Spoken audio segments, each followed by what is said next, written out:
You know, cooking always reminds me back as a child growing up, my grandfather and my grandmother, who were the great cooks in our family. And even when different fractions of our family had a problem or they wasn't getting along, holiday season comes and the family comes together to the table. Through our work at our nonprofit, we find food very therapeutic. It allows people to communicate. It allows people to talk about harm and trauma, and has been very effective with our young people who come from adverse childhood experiences.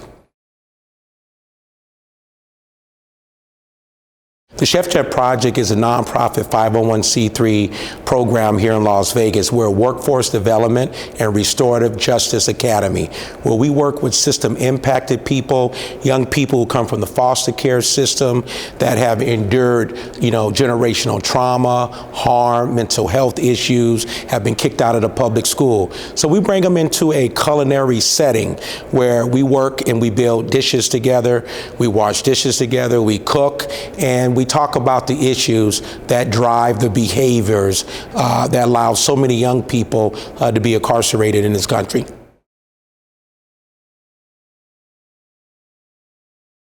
While the transition from prison cook to celebrated chef at places like, Marriott, Bellagio, Ritz-Carlton, Hotel Bel Air, and happened to be here at Caesar's Palace was a journey for me.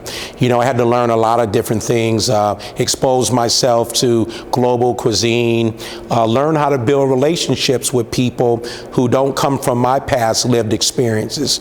So it was a journey. It was where I had to change a lot of things about myself. I had to build a brand, I had to change the way I walked, the clothes I wore, how I presented myself, because for me as a convicted felon and an African-American male, I fell into a lot of those stereotypes. And so a lot of doors got closed on me. And so as I began to embrace and showcase middle-class values, I became more accepted in the corporate hospitality and food service world.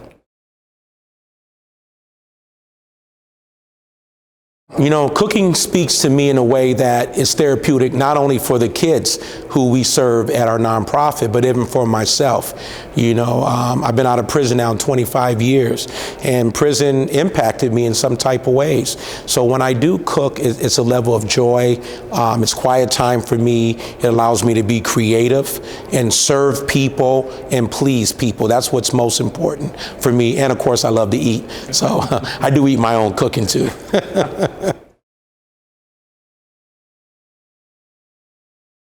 I think in order to disrupt the poverty mindset is you have to begin to expose people from poverty to different lifestyles, different cultures, and create those opportunities for these individuals to see themselves in a different lifestyle, right? So that means, through financial literacy, through education, through second chances, through mentoring and building relationships with people who live in those particular classes that they want to become a part of. Wow, my go-to dish is our New Orleans style beignets that we serve every Saturday during our culinary pop-ups at the school. I'd just like to say, I'm very excited for this opportunity.